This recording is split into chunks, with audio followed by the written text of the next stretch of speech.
आपने देखा होगा दुनिया में बहुत सारी जगह प्यारे नबी अलैहिस्सलाम को लेके बाज़ औक़ात कभी तौहीन करने की नऊज़-बिल्लाह कोशिश करते हैं। तौहीन करने वाले कान खोल के सुनो, चांद पर जितनी बार भी थूकोगे थूक वापस तुम्हारे चेहरे पे आने वाला है, कभी चांद के ऊपर कोई दाग लगने वाला है नहीं है। लेकिन यहाँ एक बात आपको बताना चाहता हूँ कि नबी अलैहिस्सलाम की ज़ात पर ही क्यों, प्यारे नबी अलैहिस्सलाम के ऊपर ही क्यों नाउज़ुबिल्लाह। उसकी वजह यह है कि जब प्यारे नबी अलैहिस्सलाम दुनिया में आए, मक्के में लोग जो है बेटी को जिंदा होते दफन कर देते थे। मदीने में जिसका पुराना नाम यशरब है, वहाँ शमून यहूदी लोगों की जो नई नवेली दुल्हन होती थी उसको पहले महल में रखता था, फिर उनको देता था। और जो कैसरो किसरा के तख्तो ताज थे वो लोगों की गर्दनें उतरवाते थे। उससे आगे जो तातारी थे उनके बच्चों को खुश करने के लिए मीनार जो है वो सीमेंट के नहीं लोगों की खोपड़ियों के बनाए जाते थे। अफ्रीका में लोगों के पास काम नहीं था बादशाहों के पास, वो लोगों के पैरों में बेड़ियां पहना के उनको बाजार के अंदर बेचा करते थे। पूरी दुनिया में कभी आप अमेरिका में जाएं, काले लोगों को हक नहीं था कि वो खेत में मजदूरी करें तो उनको मजदूरी मिल जाए। कायनात में मोहम्मद सल्लल्लाहु अलैहि वसल्लम पहली जात है। कायनात में मोहम्मद सल्लल्लाहु अलैहि वसल्लम पहली जात है। अभी मैं रास्ते में था तो मेरे साथ में जो लोग सवार हैं मेरे घर के, उन्होंने पूछा ये इतनी दूर मुफ्ती आसिफ साहब, मुफ्ती सगीर साहब को कैसे पता लगा कि यहाँ पर भी मदरसा है। मैंने कहा तुम ये तो आज की बात है, तुम ये सोचो कि दुनिया के तमाम ज़र्रों में मोहम्मद रसूलुल्लाह का दीन कैसे पहुँचा है। लुत्फ की बात तो ये है, मजे की बात तो यह है कि अफ्रीका के जंगलों में जाओ, लॉस एंजलिस के पहाड़ों में चले जाओ, चाहे अंदलुस की बर्फपोश चोटियों के अंदर चले जाओ, चाहे फिर दुनिया के सबसे बड़े रेगिस्तान को आप पार कर रहे हो। दुनिया में एक जैसा खाना पीना हर जगह नहीं मिलेगा, एक जैसी आबो हवा हर जगह नहीं मिलेगी, एक जैसा मौसम हर जगह नहीं मिलेगा। कायनात में आज अगर सारी जगह एक जगह कोई चीज एक जैसी मिल सकती है थोड़ी या ज्यादा, वो कलमा ला इलाहा इल्लल्लाह मुहम्मदुर रसूलुल्लाह सल्लल्लाहु अलैहि वसल्लम पढ़ने वाले लोग हैं। ये इनकलाब मोहम्मद रसूलुल्लाह सल्लल्लाहु अलैहि वसल्लम ने बर्पा किया है। आपको पता है वो दिन जब नबी अलैहिस्सलाम ने मक्कातुल मुकर्रमा फतेह किया था तो आप सल्लल्लाहु अलैहि वसल्लम के जो सहाबा थे ना करीबी, सैयदना उमर रज़ियल्लाहु अन्हु फरमाते हैं हमारे नबी अलैहिस्सलाम ने ऐसी बात कही हमारी आंखों में आंसू आ गए। क्या बात कही पता है? फरमाया कि वो अबू जहल का बेटा आ रहा है। किसका बेटा आ रहा है जी? अबू जहल। कौन?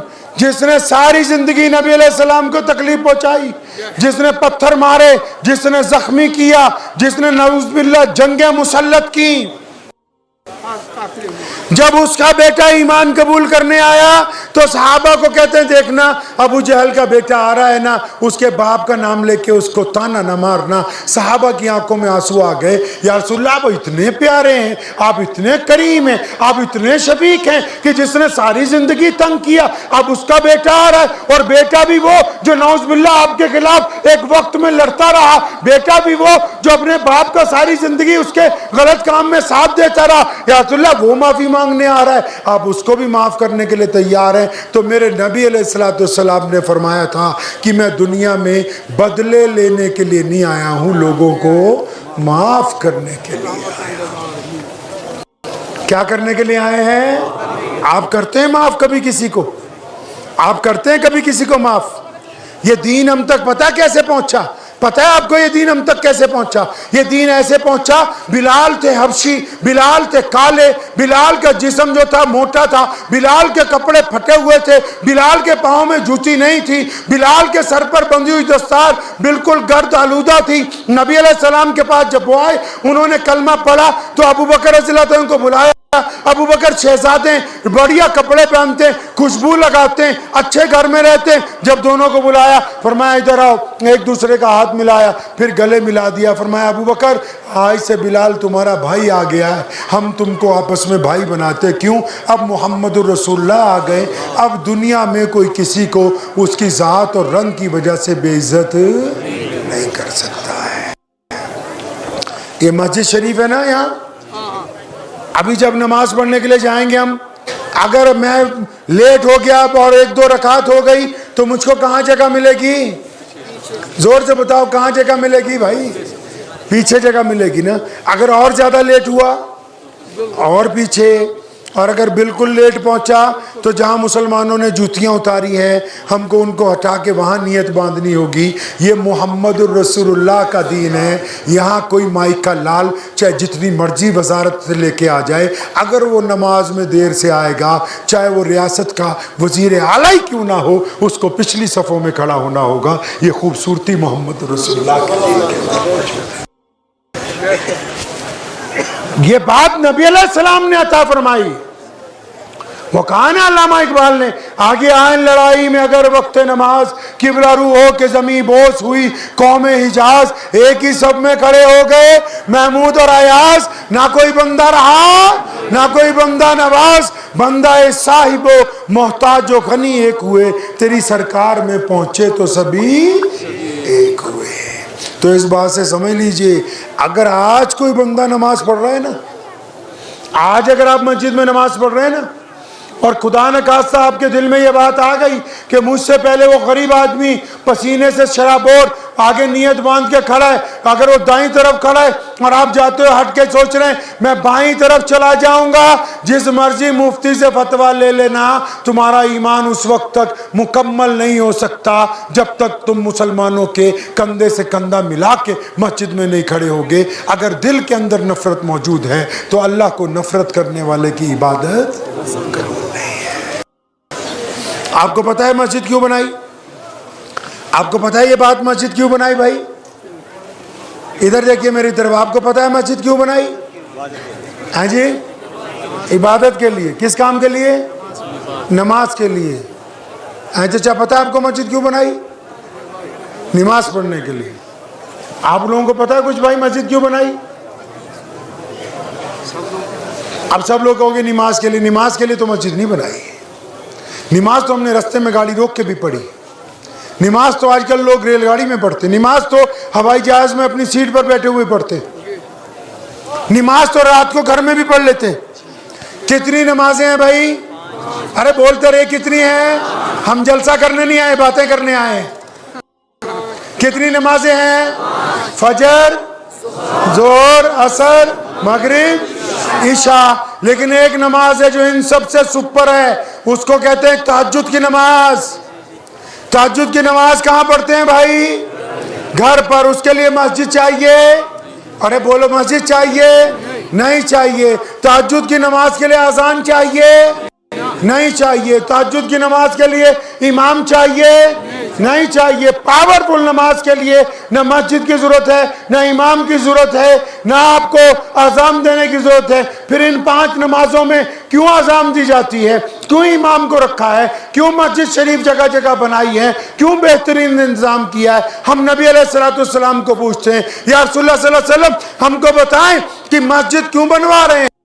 तो नबी अलैहिस्सलाम इमाम बुखारी के जरिए, इमाम नसई के जरिए, इमाम अबू दाऊद के जरिए, अगर मैं आम जुबान में कहूं तो आपके उलमा के जरिए, आपके इमाम के जरिए नबी अलैहिस्सलाम हमें बताएंगे। उनका ये मैसेज हम तक पहुंचेगा कि मस्जिद हमने इसलिए बनवाई है ताकि हम लोग जमात के साथ नमाज पढ़ें। किसके साथ नमाज पढ़ें? बोलते रहे, किसके साथ नमाज पढ़ें? जमात के साथ। साहबा ने पूछा, या रसूलुल्लाह सल्लल्लाहु अलैहि वसल्लम जमात के साथ किस तरह नमाज पढ़नी है? फरमाया कंधे से कंधा जोड़ के नमाज पढ़नी है। पूछा, या रसूलुल्लाह सल्लल्लाहु अलैहि वसल्लम कंधे से कंधा जोड़ने से क्या होगा? फरमाया तुम्हारे दिल आपस में मिल जाएंगे। अब पता ये लगा कि मस्जिद सिर्फ नमाज के लिए नहीं है, मस्जिद इसलिए बनाई ताकि हम इकट्ठे होकर नमाज पढ़ें। इकट्ठे इस तरह किया कि कंधे से कंधा जोड़ें। कंधे से कंधा इसलिए जोड़ा ताकि दिल आपस में मिल जाए। दिलों को इसलिए आपस में अल्लाह मिलाना चाहते हैं कि फजर में अगर अब्दुल रहमान नहीं आया, जोहर में नहीं आया, असर में नहीं आया, मगरिब में नहीं आया, तो ईशा में नमाजी दोस्त पूछते हैं अब्दुल रहमान कहाँ है। अगर वो दुखी है तो उसके घर जाएंगे, उसका दुख दर्द बांटेंगे। परेशान हाल है तो उसका साथ देंगे, बीमार है तो उसकी तीमारदारी करेंगे। अगर नमाज का मकसद सिर्फ इबादत होता तो वो घर में भी अदा की जा सकती थी। नमाज का मकसद सिर्फ इबादत नहीं है। आपको पता है नमाज क्यों पढ़ते हैं? और पता है भाई नमाज क्यों पढ़ते हैं? भाई पता है ये वाली बात आपको? नहीं पता ना? ये मौलवियों के पीछे हम लोग क्यों आप तक आ जाते हैं पता है? ये मौलवी जगह जगह क्यों आपको कहते हैं दीन के ऊपर चलो? इसलिए ताकि दीन हमारे साथ रहे, हम दुनिया में भी कामयाब हो जाएं और आखिरत में भी कामयाब हो जाएं। अब देखो इतने बड़े मजमे में बैठे हैं, मैं आपसे पूछता हूं कि नमाज क्यों पढ़ते हैं? आधे से ज्यादा लोगों का फ्यूज उड़ गया है। अगर मैं किसी से पूछूंगा भी तो मुकम्मल वजह बोले नमाज फर्ज है, तो ये तो सबको पता है नमाज फर्ज है। नमाज पढ़ते क्यों है भाई? आप कभी दीन को समझें उस तरीके से जैसे नबी अलैहिस्सलाम इसको लेके आए। दीन के दो हिस्से हैं। कितने हिस्से हैं भाई? दो हिस्से। मैं फतवा नहीं दे रहा हूं, सिर्फ समझाने के लिए समझा रहा हूं आपको, क्योंकि आपका जो खित्ता है ना पूछा है माशाल्लाह, जब यहाँ की मस्जिदों में जाओ तो वहां मोहब्बत की बात कम है, फतवे ज्यादा चिपके हुए हैं। अब पता नहीं आपको मेरी बात ये अच्छी लगेगी या बुरी लगेगी। वहां प्यार मोहब्बत की बात कम है, फतवे दीवारों पर ज्यादा चिपके हुए हैं। और दीन फतवों के साथ कायम नहीं होता, दीन तकवे के साथ कायम होता है। फतवे के साथ तो समझाया ही जा सकता है ना, डराया ही जा सकता है ना, धमकाया ही जा सकता है ना। दीन को राह रास्त पर उस बंदे को कैसे लाओगे जो दीन के मामले में आपका मुखालिफ हो गया हो? किस तरह उसको राह रास्त पर लाओगे भाई? सिर्फ धमका के डरा के कभी नहीं हो सकता ना ऐसा। तो मैं आपसे पूछता हूं नमाज क्यों पढ़ते हैं? आप बताओ तो जरा नमाज क्यों पढ़ते हैं भाई? पता है आपको नमाज क्यों पढ़ते हैं? नहीं पता? इन मौलवियों के पास जाया करो। आपके यहाँ माशाल्लाह जगह जगह मैंने देखा, रास्ते में मस्जिदें भी हैं। मैं फिर पूछता हूँ, रात भी एक जगह जहाँ मैं गया था, रात में जहाँ हम लोग रुके हुए थे, उनको तो मैंने किसी और अंदाज में समझाया। आपको वैसे पूछता हूँ, आपके इलाके में जो मौलवी नमाज पढ़ाते हैं इनको कितनी अंदाजे में तनख्वाह देते हो? अंदाजन तनख्वाह कितनी है भाई? 10,000 12? थोड़ा कम करो, ज्यादा है, ज्यादा ये तो खराब हो जाएगा, ज्यादा दे रहे हैं। नहीं, हमारे यहाँ कहावत है, आपके यहाँ भी होगी, कि जितना गुड़ डालोगे उतना ही, और बोलो तो जितना गुड़ डालेंगे उतना ही मीठा। मौलवियों को भी पता है कि लुधियाने में 80 रुपए की शाल मिलती है, यहाँ लाके 300 की बेच सकते हैं, लेकिन वो कम रकम में दीन को इसलिए कायम कर रहे हैं कि रब उनसे राज़ी हो जाए, नबी अलैहिस्सलाम की इत्तबा हो जाए, आपकी आने वाली नस्लों के अंदर भी दीन बाकी रह जाए। उनको आप क्या समझते हो उनको नहीं पता कारोबार कैसे करना है? पता उनको भी है कि वहीं से ड्राई फ्रूट लेके वहीं पे कैसे बेचना है। नहीं समझे? फन उनको भी आता है, लेकिन वो इसलिए लगे हुए हैं इन बच्चों को पढ़ाने के लिए क्योंकि दुनियादारों ने जो डिग्री देनी है ना, यूनिवर्सिटी वालों ने, वो डिग्री लेके जब बच्चा बड़ा होके किसी ओहदे पे जाएगा तो दुनियादार बन जाएगा।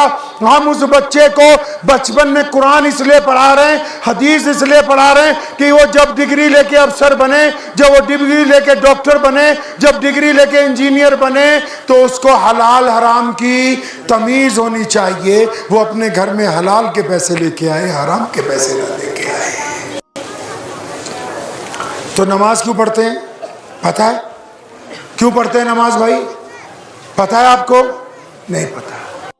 तो तो पहले तो ये जो मस्जिदों वाले हैं, पहले तो वो इरादा कर लें अपने इमाम के पास रोज रात को 15 मिनट 20 मिनट नबी अलैहिस्सलाम की सीरत सुननी है। इंशाअल्लाह ताला सुनेंगे इंशाअल्लाह। अपने इमाम के पास दीन के लिए वक्त लगाना है ताकि दीन को हम समझ सकें। दीन दो हिस्सों में है, एक दीन का मकसद, दूसरा दीन की जरूरियात। आपको और आसान तरीके में समझाता हूं। ये इतना बड़ा पंडाल लगाया हुआ है, ये स्टेज, ये कुर्सी, ये माइक, ये पंडाल, ये नीचे बिछाए हुए कारपेट, ये सारा मकसद नहीं है जलसे का। ये मकसद नहीं है जलसे का। ये बैनर, ये बच्चे, ये हम सब, ये मकसद नहीं है, ये जरूरत है। ये कालीन, ये सारी चीजें अगर ये नहीं बिछाते तुम भी मिट्टी पर बैठते, ये कुर्सी नहीं लगाते, मैं खड़ा होकर तुमसे बात करता, बात फिर भी यही होती जो मोहम्मद रसूलुल्लाह सल्लल्लाहु अलैहि वसल्लम ने हम तक पहुंचाई। तो पता लगा जरूरत बदल सकती है, थोड़ी आगे पीछे कर सकते हैं, मकसद को तब्दील।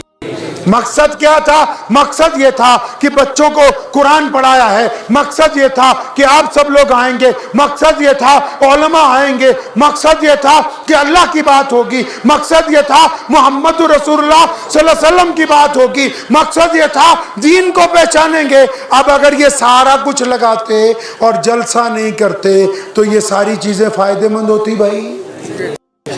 फायदेमंद होती नहीं। इसी तरह दीन को समझो। मैं और शॉर्ट फॉर्म में समझाता हूँ, फतवे वालों से माफ़ी मांगते हुए कि फतवा ना लगाना भाई। मैं शॉर्ट फॉर्म में सिर्फ देसी तरीके से समझाता हूँ। अल्लाह के नबी अलैहिस्सलाम जब मेराज पे गए ना, अल्लाह ने बुलाया अपने महबूब की ज़ियारत के लिए। जब वहाँ पे मीटिंग हुई, जब नमाज, रोज़ा, हज, ज़कात इस तरह नहीं मिले, अल्लाह के नबी अलैहिस्सलाम ने अल्लाह को कहा कि दुनिया में छुआछूत है, दुनिया में गुर्बत का बुरा हाल है, लोग कालों को इंसान नहीं समझते, बरादरी बात पर इंसान बट गया है, अमीर गरीब के जुमरे अलग अलग हो गए। अल्लाह के नबी अलैहिस्सलाम को अल्लाह ने बताया हुआ था कि आपको पूरी कायनात के लिए रहमत बना के भेजा।